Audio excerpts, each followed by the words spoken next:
Hey guys, Miss Ford here again, talking to you today about revising. This is just a little picture that I put together, a little graphic that I put together to help you guys as you go through and kind of start to see what you want to put in for revising anytime you're writing a paper. Again, this is the most basic form, so you should always follow exactly what your teacher's going over in class, but just, kind of helping you to get started with the revising process and see overall some things you want to look at. The first is who is going to be reading my essay? Who's going to read it? This really, guys, is looking at your audience. Do I know who my audience is?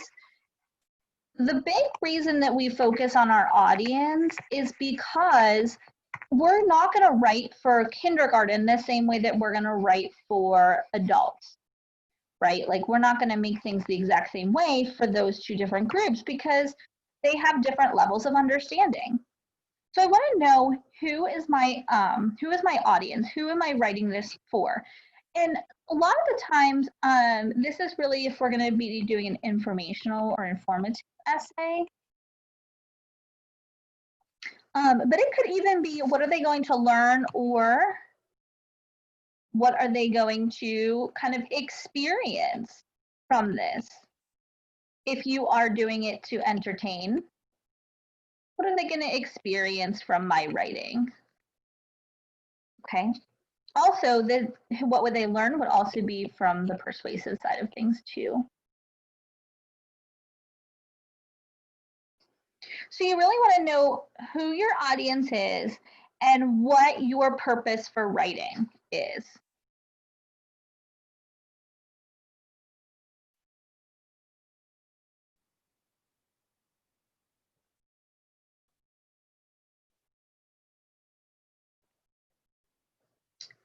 Then we want to look at your claim, especially if you're making an argument, you want to look at your claim.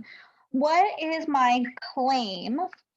This could be for an argument, argumentative being persuasive, or an informative even. What am I trying to tell? This would be also, what is my main idea? What is my main idea of my own writing? Your main idea of your writing is going to be given in what we call a thesis. Oops, wrong spelling, Miss. Your thesis. What's my main idea? I'm going to tell it as my thesis. And then I want everything in my writing to focus on that. Okay, so your thesis should be, I'm really not doing well with arrows today, guys. Sorry. What I focus on throughout my writing.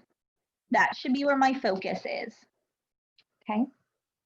Are my ideas in the correct order? If your teacher provides you an outline, many of the times I do, but if your teacher provides you an outline, you want to follow that, but you want to make sure that it is logical. If you're talking about an event from history, you want it to go in time order or chronological order.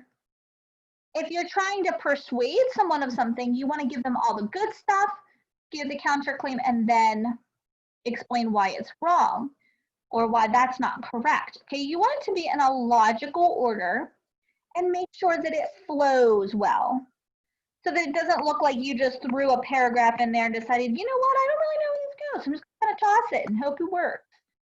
Okay, you want to double check to make sure that it follows a good order. Did I tell my reader what he or she will learn about in the first sentence of each paragraph? We call this the topic sentence.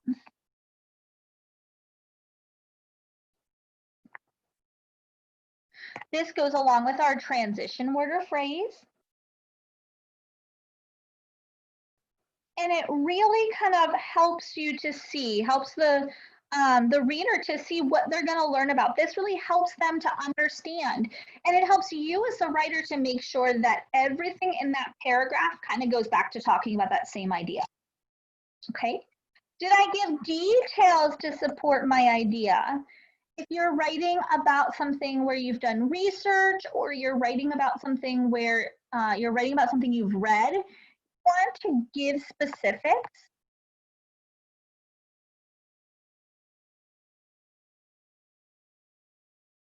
We want to give facts. And we want to use direct quotations. Okay, we want to give our proof to support your ideas. You don't just want to be like, well, I think that blue is the best color in the world because it is. You know, you want to give facts because it's the color of the sky, because it is a pretty eye color. Whatever it might be, you want to give details to support that. This one is more of a personal thing for Ms. Ford. Did I use a phrase more than 3 times or a word more than 5 times? This is more of a personal preference.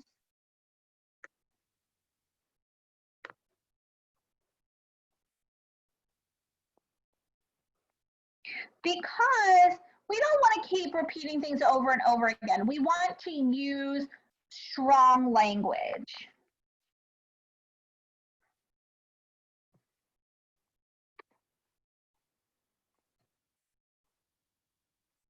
And we want to show that we're using strong language, okay?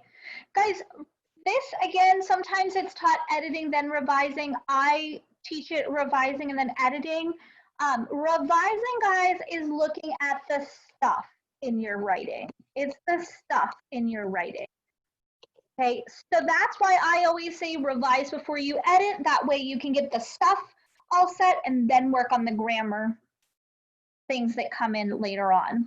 Okay, so hopefully this helps you as you go through and revise and edit. If you do have any questions, as always, let your teacher know.